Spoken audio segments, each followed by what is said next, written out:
우리 하나님 말씀은 사무엘상 2장 11절부터 18절까지 말씀을 우리 한 절씩 교독하겠습니다. 사무엘상 2장 11절부터 18절까지인데요. 제가 먼저 읽겠습니다. 엘가나는 라마의 자기 집으로 돌아가고 그 아이는 제사장 엘리 앞에서 여호와를 섬기니라. 그 제사장들이 백성에게 행하는 관습은 이러하니 곧 어떤 사람이 제사를 드리고 그 고기를 삶을 때에 제사장의 서환이 손에 3살 갈고리를 가지고 와서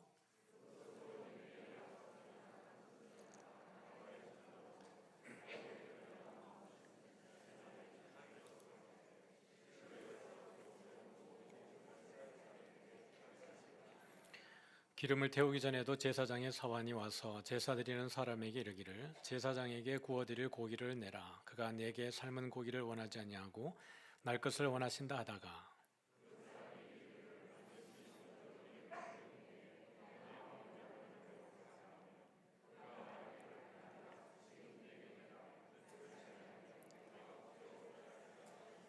이 소년들의 죄가 여호와 앞에 심히 크면 그들이 여호와의 제사를 멸시함이었더라.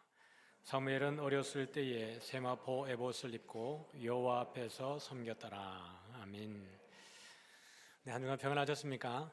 네, 지난주에는 우리가 전도를 못 나갔습니다. 폭우가 갑자기 이렇게 내리는 바람에 나가지 못했는데 전도 못 나가니까 좀 뭔가 숙제 안 한 것 같아요.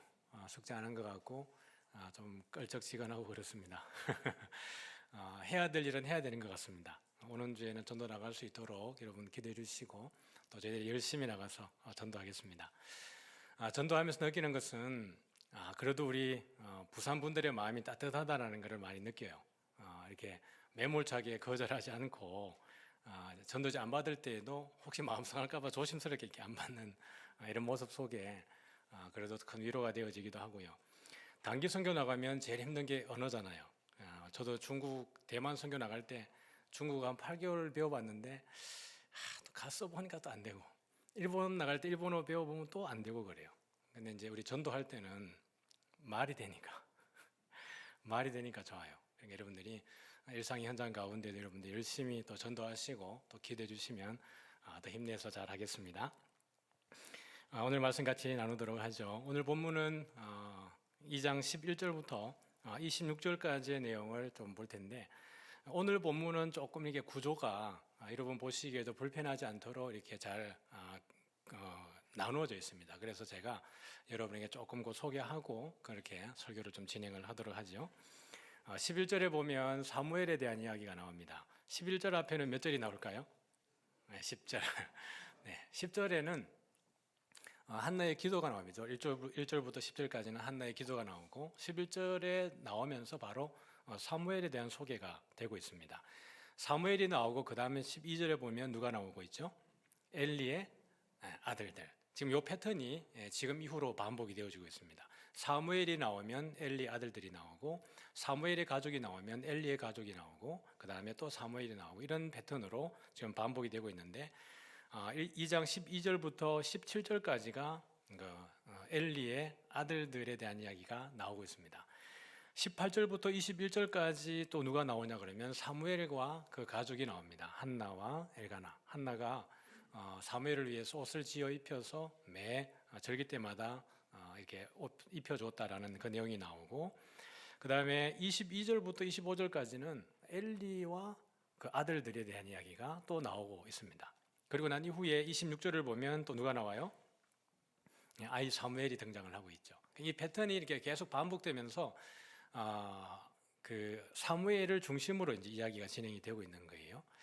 그러면서 오늘 이제 어린이 주일이기도 하고 또 5월 달이 가정의 달이기 때문에 좀 내용들을 종합적으로 한번 다뤄보려고 합니다. 과거에 이제 하이패밀리에 가서 그 가정 사역에 대한 교육을 이렇게 받을 때 이렇게 그 테이블별로 이제 과제를 준 겁니다. 나눔의 주제를 이렇게 주면서 자기들이 자랄 때 과거에 자기들 가정에 대한 어떤 느낌 또 이미지 이런 것들을 한번 이렇게 짧게 요약을 해가지고 발표를 해보세요 그랬어요. 그래서 저희 테이블에 이제 몇 명이 앉아가지고 서로 이제 내가 자랐을 때 우리 가정은 이런 가정이었다. 뭐 이렇게 서로 이제 토론을 하고 나눔을 한 겁니다. 그러고 나서 한 명이 앞으로 나가서 이제 발표를 해야 되는데 그분들이 저를 등 떠밀어서 내보낸 거예요. 그래서 등 떠밀려 나갔는데 제가 이렇게 정의 내린 제가 어릴 때 우리 가정에 대한 이미지는 딱 네 글자였습니다. 집단 농장. 뭐 이렇게 학교 가기 전에 그냥 눈 뜨면 밭에 가서 일하고 학교 가야 돼요. 일요일이 저는 싫었습니다. 일요일 되면 막 가족들 다 데리고 그냥 밭에 가서 일하고 논에 가서 일하고 일요일이 놀아야 되는데 그 싫었습니다. 겨울 되면 어머니가 산에 가서 나무 해놓으면 지게 지고 그거 다 이렇게 집에 갖다 날라야 되고 여름 되면 꼴 베야 되고 소목이로 가야 되고 그냥 가족들이 늘 그냥 일에 치여 살았던 것 같아요. 그러다 보니까 저는 처음에 교회 갈 때 너무 좋았던 것 중에 한 가지가 주일날 종 치면 교회 가니까 30분 전에 종소리가 구원의 소리 같아요. 그래서 저는 이제 좋았습니다. 근데 어릴 때 제 가정은 그냥 집단 농장 그렇게 해놓고 나니까 좀 심했나 뭐 이런 생각이 들긴 했는데 뭐 그랬습니다. 여러분은 어떠세요? 여러분의 자랐을 때 여러분의 가정은 여러분이 어떻게 정의 내릴 수 있고 또 지금 여러분의 가정은 어떻게 규정 내릴 수 있을까요? 참 단란하고 행복할 수도 있고 때로는 아픔 가운데 있을 수도 있고 많은 기도 제목들이 그냥 그대로 있을 수도 있고 여러 형태의 가족들이 지금 이 자리에 앉아 계시는 겁니다. 오늘 이 사무엘에 대한 이야기를 다루면서 좀 결론 부분에 가서는 우리 교회의 어떤 정체성, 교회가 어떻게 해야 되는가에 대한 그 고민들을 좀 함께 나누고 결론 짓고 싶습니다. 다시 본문으로 가보면 11절과 12절을 우리가 좀 주목을 해보고 지속적으로 몇 구절들을 보게 될 텐데 거기에는 동일한 패턴과 동일한 어떤 연결점이 보여지는 것입니다. 11절과 12절을 다시 한번 우리가 읽어보겠습니다. 시작. 엘가나는 라마에 자기 집으로 돌아가고 그 아이는 제사장 엘리 앞에서 여호와를 섬기니라. 엘리의 아들들은 행실이 나빠 여기에 보니까 11절 그 후반절에 보니까 그 아이는 사무엘이겠죠. 그 아이는 제사장 엘리 앞에서 누구를 섬기죠? 여호와를 섬기니라. 섬긴다는 것은 예배한다라는 뜻이거든요. 예배자 사무엘을 소개를 하고 있습니다. 근데 12절이 바로 들어가게 되면서 엘리의 아들들은 어떠하다는 거예요? 행실이 나빠서 여호와를 알지 못하더라. 예배하지 않는다는 것을 보여주고 있습니다. 사무엘과 엘리의 아들들을 의도적으로 비교하고 있는 거예요. 17절과 18절을 이어서 같이 읽어보겠습니다. 시작. 이 소년들의 죄가 여호와 앞에 심히 크면 그들이 여호와의 제사를 멸시함이었더라. 사무엘은 어렸을 때에 세마포 에봇을 입고 여호와 앞에서 섬겼더라. 11절에 이 소년들의 죄 그러면 누구예요? 엘리의 아들들이죠. 여기에 있는 소년이라는 단어는 엘리의 아들들의 그 직책을 보면 나이가 좀 유추가 되어집니다. 제사장으로 섬길 수 있는 나이는 몇 살부터 몇 살까지일까요? 20살부터 50세까지입니다. 그러니까 이미 홈니와 비나스가 제사장으로 섬기고 있었기 때문에 적어도 몇 살이에요? 20살은 넘었습니다. 그리고 우리가 생각하는 소년 그러면 그냥 청소년기의 소년을 말하는 게 아니고 제사장으로 섬기는 가운데에 젊은 나이를 이야기하는 거예요. 그런데 18절에 보면 사무엘은 어렸을 때라고 이야기했는데 사무엘이 성막에 섬길 때에 나이를 유추해 볼 수가 있죠. 어떻게 유추할 수 있냐 그러면 한나가 젖을 떼고 난 이후에 엘리에게 맡긴 거예요. 그러니까 적어도 사무엘의 나이는 아주 어린아이였고 홈니와 비나스는 적어도 20살 정도 되어지는 청년의 때를 이야기하고 있는 겁니다. 그런데 이 어린아이 사무엘은 엄마가 지어준 에봇을 입고 여호와 앞에서 예배자로 계속해서 소개가 되고 있는데 엘리의 두 아들들인 홈니와 비나스는 오늘 여기에도 뭐라 그래요? 17절에도 여호와의 제사를 어떻게 하고 있죠? 멸시하고 있더라라고 이야기합니다. 예배자와 예배 드리지 않는 자, 하나님을 멸시하는 자로 비교되고 있는 거예요. 21절과 22절을 또 한번 이어서 읽어보겠습니다. 시작. 여호와께서 한나를 돌보시사 그로 하여금 임신하여 세 아들과 두 딸을 낳게 하셨고 아이 사무엘은 여호와 앞에서 자라니라.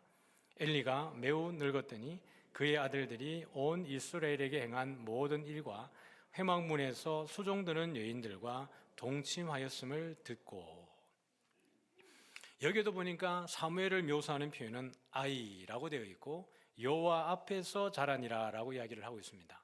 여기 여호와 앞에 자란다라는 이야기를 원문으로 보면 하나님과 함께 있었다라는 뜻입니다.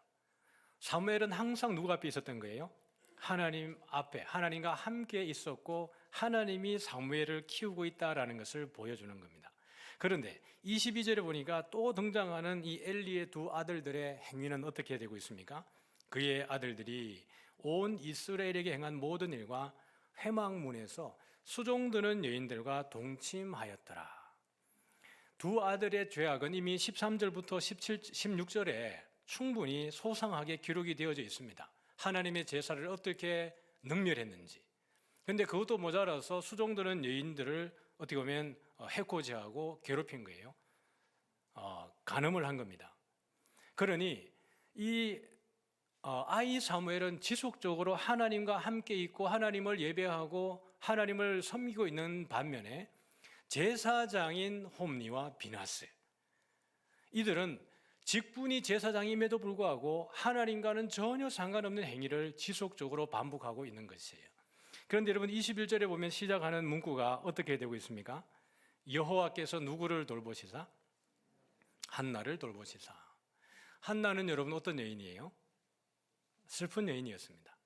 정말 분노에 차 있고 격분하고 슬프고 원통하고 그 마음이 어떻게 보면 저주받은 것처럼 그렇게 아픈 여인이 한나였습니다. 기도하는 가운데 하나님과 심정이 통하고 하나님의 은총을 누리게 되는 이 여인 한나. 여호와께서 한나를 돌보시사. 돌보다라는 말은 하나님이 목양한다라는 거예요. 하나님이 그 마음 다 치료해 주시고 그 마음 지켜주시고 보호해 주시고 싸매 주시고 고쳐 주시고, 이 돌보다는 의미 속에 이게 다 포함이 되어 있는 거예요. 한나를 치료하고 한나를 회복케 하는 유일하신 분이 누구예요? 하나님밖에 없더라는 거예요. 엘가나도 어떤 환경도 한나의 마음을 치료하지 못하는데 하나님만이 한나의 마음을 다 지우게 합니다. 여러분 우리도 마찬가지 아닙니까? 우리에게 닥치는 그 모든 아픔들, 어려움 가운데에 도대체 우리의 마음을 완벽하게 치료할 수 있는 분이 누구세요? 하나님밖에 없어요. 사람들이 아무리 우리를 이해하는 것 같아도 그 내 마음 어떻게 다 알겠습니까? 그들이 진심으로 위로하죠. 우리를 진심으로 사랑하죠. 그러나 그럼에도 불구하고 내 저 깊은 곳에 있는 고민, 그 아픔들을 주님 이외에는 어느 누구도 만져줄 수 없어요. 한나를 완전히 돌보시는 분은 하나님이라고 소개하고 있습니다.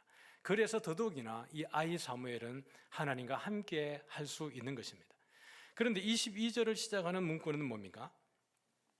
엘리가 매우 늙었다니. 이건 하나의 복선과 같은 거예요.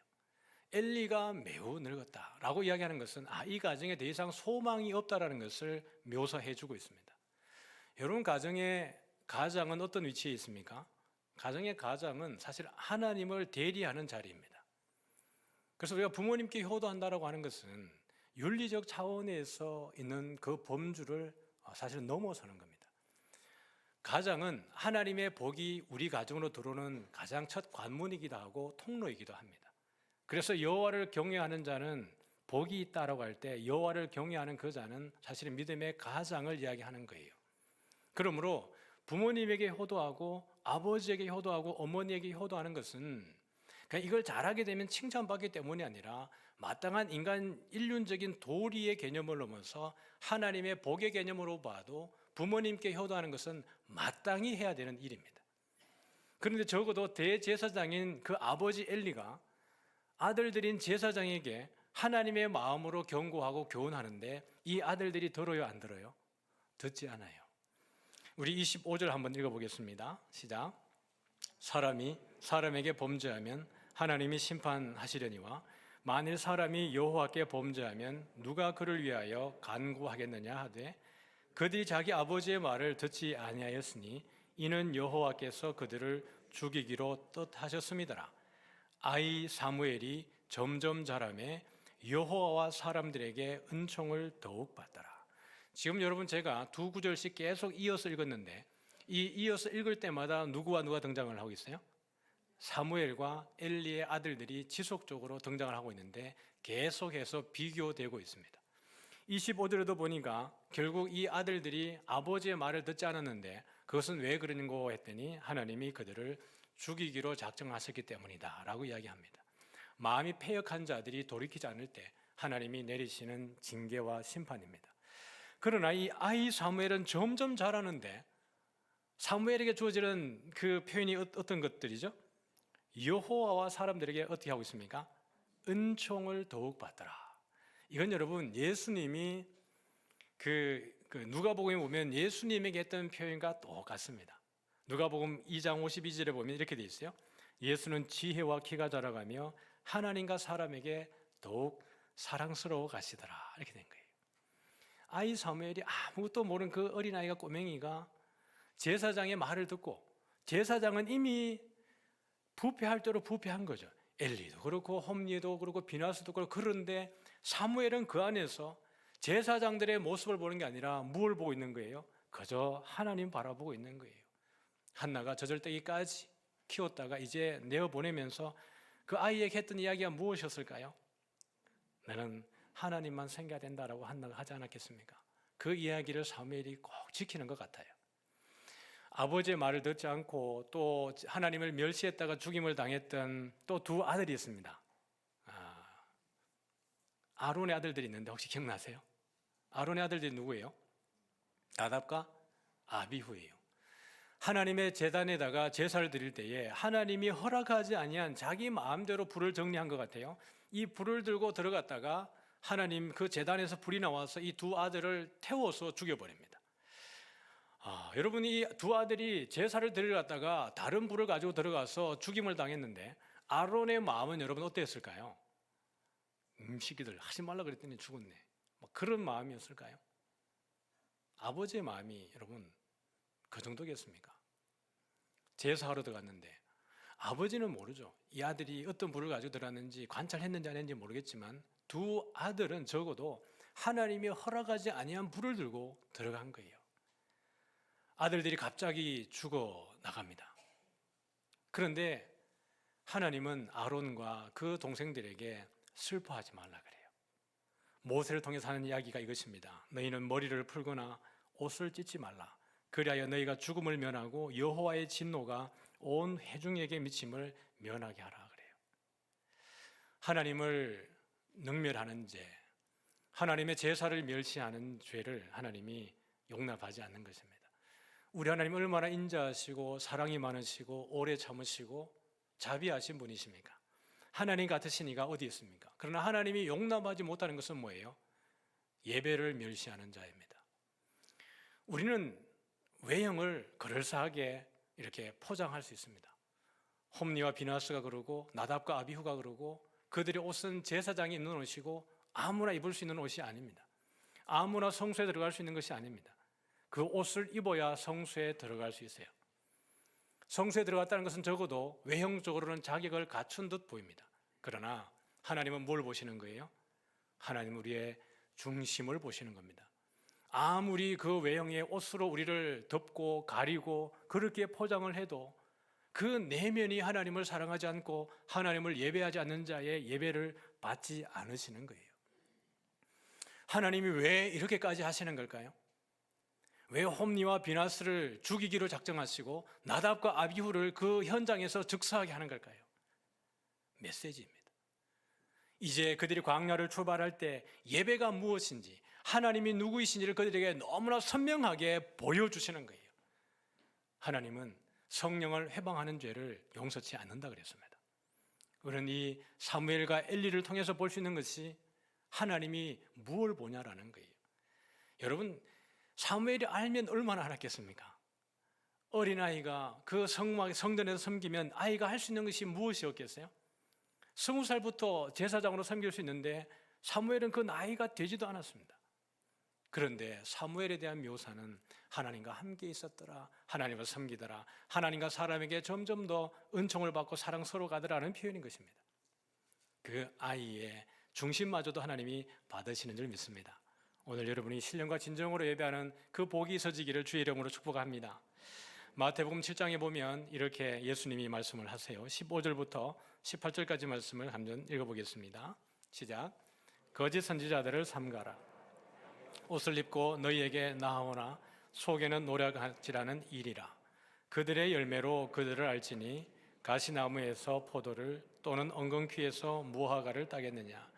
이와 같이 좋은 나무마다 아름다운 열매를 맺고 못된 나무가 나쁜 열매를 맺나니 좋은 나무가 나쁜 열매를 맺을 수 없고 못된 나무가 아름다운 열매를 맺을 수 없느니라. 너무 당연한 이야기를 예수님이 하고 있습니다. 그러면서 거짓 선지자들을 조심하라라는 거예요. 거짓 선지자니까 선지자 노릇을 하고 있는데 거짓이라는 이야기입니다. 그들이 양의 옷을 입고 있지만 속에는 뭐라는 거예요? 노략질하는 일이라. 꼭 누구를 향해서 하는 얘기 같아요? 홈리와 비나스 같습니다. 재물을 드리기 위해서 가져오는 그 재물들을 중간에서 갈취하는 홈리와 비나스입니다. 백성들의 마음을 위로하지 않고 오히려 자기들의 배를 불리고 자기 가족을 위해서, 자신을 위해서 그 욕정을 채우는 이들이 바로 홈리와 비나스입니다. 그럼에도 불구하고 그들의 입으로는 하나님의 말씀을 선포하고 복을 비는 자들, 그들이 바로 거짓 선지자들인 것이에요. 하나님은 그것을 보고 열매를 보면 그 나무가 무엇인지를 안다라고 이야기를 하는 것입니다. 우리는 홈리와 비나스의 열매를 지금 우리가 보고 있는 것입니다. 그리고 사무엘의 열매를 보고 있는 것이죠. 다 아는 사람들이야 구분하기 쉽습니다. 이게 살구나무인지 이게 복숭아나무인지. 아는 사람들은 보면 나무의 그 형태만 봐도 알고 꽃의 형태만 봐도 알아요. 그러나 많은 사람들은 이게 살구꽃인지 복숭아꽃인지 구분을 잘 못할 수 있습니다. 봄에 피는 꽃들이 비슷비슷해가지고 이게 뭔지 모를 수 있어요. 그러나 나중에 열리고 나면 어떻게 돼요? 알아져요. 이게 벚나무인지 살구나무인지. 저희 집에 그 사택에 가다 보면 도로변에 그 길목에 나무가 이렇게 아름다리 쭉 올라와 있는 겁니다. 제가 그 이사해가지고 이제 그 교육자한테 물어봤습니다. 이게 무슨 나무입니까? 그랬더니 벚나무일 겁니다. 그래요. 제가 봐도 벚나무 같아요. 그래서 제가 내년 봄엔 대박이겠다. 그리고 이게 딱 기대를 하고 봄이 되었습니다. 다른데 벚꽃이 폈습니다. 근데 이 나무에는 잎이 나기 시작하는 거예요. 꽃이 안 폈는데 잎이 나기 시작하는 겁니다. 느티나무더라고요. 그 나오는 걸 보면 알아요. 그전에는 구분이 안 되는데 뭔가 열매가 나오고 결과물이 나오면 그때 구분이 되어지는 겁니다. 사랑하는 성도 여러분, 우리의 열매는 뭘까요? 우리의 열매는 우리의 일상의 삶입니다. 예배 드릴 때에 누구나 경건하고 누구나 정결하고 누구나 거룩해 보입니다. 어느 누구도 모두 다가. 그러나 우리가 아무도 없는 우리 일상에 우리 혼자 있을 때에도 우리는 정결하고 거룩하고 순결하게 그리스도가 보시기에 아름다운 모습으로 살아가느냐. 우리는 외적 소명과 내적 소명에 대한 이야기를 많이 합니다. 내적 소명 그러면 우리가 내가 하나님께 부름받았던 나의 소명에 대한 이야기를 그렇게 하는 거예요. 외적 소명이라고 이야기할 때는 사실은 객관적 입장에서의 소명을 이야기하기도 합니다. 객관적 입장이라는 것은 뭐냐 그러면 다른 사람이 볼 때에도 그러한가라는 거예요. 예를 들면 나는 사역자로 부름받았다고 생각하는데 과연 다른 사람들이 나를 볼 때도 내가 사역자로 합당한 은사를 가지고 있는가? 나 개인적으로는 신실하다고 생각하고 있고 나는 그리스도인으로 합당하게 살아가고 있다고 그러는데 과연 믿지 않는 다른 사람들이 나를 볼 때에도 그들도 나를 볼 때 신실하다고 판단하는가? 그것이 우리의 열매라는 거예요. 그 열매로 그 나무를 안다라고 예수님이 이야기를 하고 있습니다. 요한복음 15장 2절 같이 읽습니다. 시작. 무릇 내게 붙어 있어 열매를 맺지 아니하는 가지는 아버지께서 그것을 제거해 버리시고 무릇 열매를 맺는 가지는 더 열매를 맺게 하려 하여 그것을 깨끗하게 하시느니라. 무릇 내게 붙어 있다라고 하는 것이 전제입니다. 예수님에게 붙어 있는데 열매가 없다. 그러면 어떻게 한다는 거예요? 자른다는 거예요. 그런데 열매를 맺으면 더 열매를 맺게 하기 위해서 어떻게 해요? 그것을 깨끗하게 한다라는 겁니다. 예수님은 우리에게 비유를 말씀하실 때 어려운 거 얘기하지 않은 것 같아요. 그냥 쉬운 거, 누구나 이해할 수 있는 이야기를 하는 것 같아요. 과실수를 키워보든지 우리가 화분을 이렇게 키워봐도 금방 이 말이 뭔지는 다 알아요. 어릴 때 아무것도 모를 때 그냥 뭐든지 먹고 싶을 때 그때는 집 앞에 나무에 복숭아가 막 열리게 되면 이제 꽃이 피고 열매가 딱 나기 시작하면 전부 다 그냥 먹을 거잖아요. 조금 지나면 이게 다 내 입에 들어갈 거예요. 그렇게 손을 안 대면 좋겠는데 아버지는 어떻게 해요? 그 열매들을 다 따요, 이렇게. 아깝기 거지 없죠. 내 배 들어가는 게 사라지는 거니까요. 근데 아버지가 그 열매를 솎아내고 따는 이유는 뭐예요? 남아있는 열매들을 더 풍성하게 맺히는 열매를 가지기 위해서 많은 열매들을 솎아내는 거예요. 그리고 열매가 없는 가지들은 어떻게 하는 거예요? 미련 없이 잘라야 돼요. 그래야 영양분이 과일에게로 열매에게로 집중되기 때문에 그렇습니다. 예수님이 이야기하기를 물은 내게 붙어 있어서 열매를 맺지 아니하는 가지는 이라고 이야기해요. 여러분, 이게 가능한 일이에요? 안 가능한 일이에요? 예수님에게 붙어 있는데 열매가 없다. 이게 가능해요? 안 가능해요? 모르겠어요. 안 가능한 일이죠.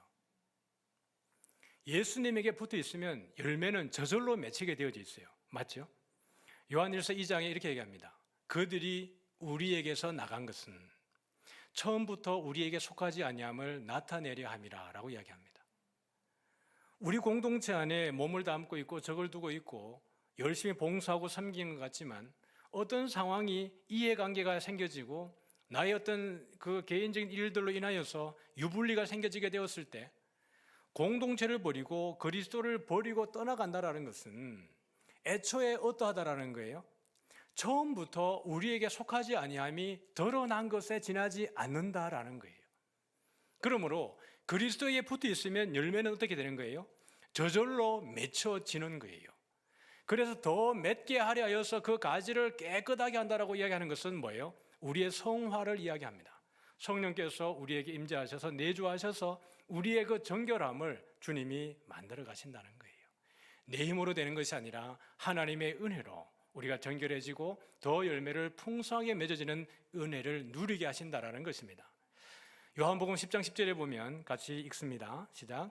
도둑이 오는 것은 죽이고 멸망시키려는 것뿐이요 내가 온 것은 양으로 생명을 얻게 하고 더 풍성히 얻게 하려는 것이라. 도둑이 오는 것은 도둑질하고 죽이고 멸망하는 것뿐이요 내가 온 것은 양으로 생명을 얻게 하고 더 풍성하게 얻게 하렵니다 라고 이야기합니다. 예수님이 이 이야기 하시면서 참 목자와 삭군에 대한 이야기를 하셨어요. 삭군은 돈을 받고 양을 치는 사람은 최저임금을 받고 양을 친다든지 아니면 고액을 받고 양을 친다든지 어쨌든지 간에 이렇게 취직되어져서 밥벌이로 양을 치는 목자가 양을 치고 있는데 갑자기 무서운 늑대 몇 마리가 등장을 했습니다. 그럼 어떻게 할까요? 요 임금보다 중요한 것은 뭐예요?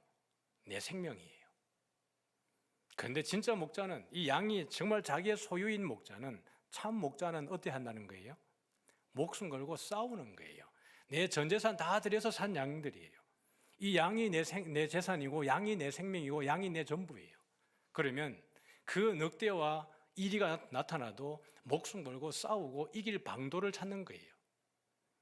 예수님이 그렇게 오셨다라고 당신을 소개하고 있습니다. 나는 참 목자고 너희를 위해서 내가 죽기 위해 왔다라고 이야기를 하는 겁니다. 다윗이 하나님에게 고백할 때 여호와는 나의 목자라는 것이 그것입니다. 하나님이 전부를 걸고 다윗을 지키고 목양하고 돌본다라는 이야기입니다.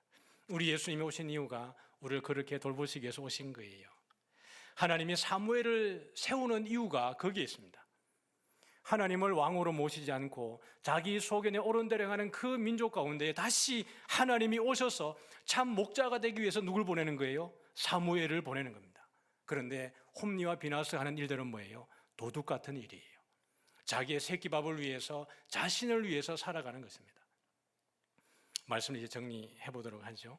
그러면 여러분 홈리와 비나스는 왜 그러고 사무엘은 어떻게 그렇게 할 수 있었을까?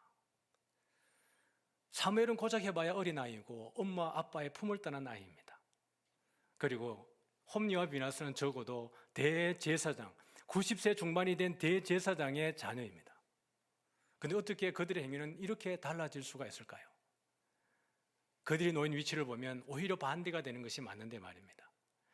성경을 보면 한나가 젖을 떼기까지 사무엘을 품다가 보낸 거예요. 젖을 떼고 나서 또 다른 이의 품에 보낸 한 여인이 있죠. 누구예요? 모세의 엄마입니다. 모세가 태어나고 난 이후에 너무 예뻐서 부모님이 이 아이를 숨겨서 키웠습니다. 근데 더 이상 숨길 수 없어가지고 어떻게 합니까? 이렇게 바구니에 담겨가지고 강물에 띄워 보낼 수밖에 없었던 거예요. 그런데 바로의 공주가 그걸 보고 발견해서 건져냈는데 모세의 누이가 그것을 멀리 지켜보다가 이게 이제 유모가 필요하니까, 젖 먹이는 사람이 필요하니까 달려가서 내가 유모를 불러가지고 젖을 먹일까요? 라고 해서 누굴 부르는 거예요? 모세의 엄마에게 모세가 안기게 되는 겁니다. 언제까지 안겨져요? 젖을 뗄 때까지. 여러분, 젖을 떼는 나이를 보통 서너 살로 봅니다. 그러면 여러분 서너 살의 여러분을 한번 추억해 보시죠. 여러분 3살 때 기억할 수 있는 게 뭘까요? 4살 때 기억할 수 있는 게 뭘까요? 저는 별로 없는 것 같아요. 그냥 스냅 사진처럼 몇 장이니까 덜컹덜컹 있는 것 같아요. 엄마에게 뭘 들었는지, 아버지에게 뭘 들었는지 저는 기억할 수 있는 게 아무것도 없습니다. 젖을 떼기까지 이 아이들을 양육했다는 것의 의미는 도대체 뭘까? 적어도 엄마가, 부모님이 이 아이의 기초적인 생존을 책임졌다라는 겁니다. 이 아이가 내 젖을 먹지 못하면 죽는데 결국엔 이 아이의 생명을 유지하는 내가 할 수 있는 최선의 것을 하고 이 아이를 넘기는 거예요. 여러분, 한나가 이미 소원을 했습니다. 젖을 떼면 이 아이를 하나님께 바치겠다고. 그러면 한나는 이미 알고 있어요. 얘가 몇 달 후에, 얼마 후에 내 품을 떠날 것을. 그러면 한나의 마음은 어떨까요? 아이를 누구에게 맡길 수밖에 없어요? 하나님에게 맡길 수밖에 없습니다. 모세의 엄마는 알아요. 이 아이가 젖을 떼고 나면 내 품을 떠나게 되고 저 적국의, 저 애굽의 공주의 손에 넘어가게 되는데 이 아이의 생존을 담보할 수 없다는 걸 모세의 엄마는 알고 있습니다. 그러면 모세의 엄마가 할 수 있는 게 뭐겠어요? 이 아이를 마지막 젖을 먹이고 보낼 때 하나님에게 맡길 수밖에 없는 거예요. 하나님이 책임지는 인생은 하나님이 붙드시는 거예요. 그러나 그가 제사장이라 할지라도 그 마음이 하나님을 떠난 자를 하나님이 지키지 않습니다. 여러분, 우리는 이 가정의 달을 맞이하면서 여러 가지 즐거운 일들이 많습니다. 가정 세미나도 있고 여러 행사들도 있습니다. 그럼에도 불구하고 한켠에 참 조심스러운 것은, 목회자로서 조심스러운 것은 가정의 달 가운데에 아파하는 이들에 대한 고민이 우리에게 있는가? 명절이 다가오면 모두가 명절을 민족 고유의 명절이라고 즐거워하지만 명절을 되게 싫어하는 이들이 있습니다. 명절 가서 가족 만나는 것도 싫고 대면하는 것 자체가 고통인 이들이 있습니다. 제사하는 것도 싫고 이미 싸워가지고 상처난 가족들 다시 가서 대면하는 게 너무 싫어서 명절이 싫은 이들이 있는 것처럼 이 행복해 보이는 5월 가정의 달에 그 가정의 달이라고 하는 이벤트가 싫은 성도들도 분명히 많이 있을 겁니다. 우리 교회 안에는 이미 많은 상처를 가지고 있는 성도들이 많이 있을 수 있습니다. 교회는 그런 상처받은 성도들의 참된 그 아픔의 가족의 대안적 가족이 되어져야 된다는 것이 제 생각이고 또 성경이 우리에게 가르치는 것입니다. 아픔, 상처 가지고 있는 이들이 와서 위로받고 치료받고 회복하고 안식을 누리고 다시 힘을 얻을 수 있는 곳이 교회이어야 합니다. 교회는 하나님 나라의 정말 대가족입니다. 맞죠? 우리 교회는 이미 그걸 잘 하고 있습니다. 그래서 우리 밖에 있는 아이들이 지금 신나게 뛰어놀고 있고 우리는 피 한 방울 섞이지 않았음에도 불구하고 저 모습을 보고 너무 기뻐하고 즐거워합니다. 우리 어르신들을 섬기기 위해서 장수대학이 이번 주부터 오픈되어집니다.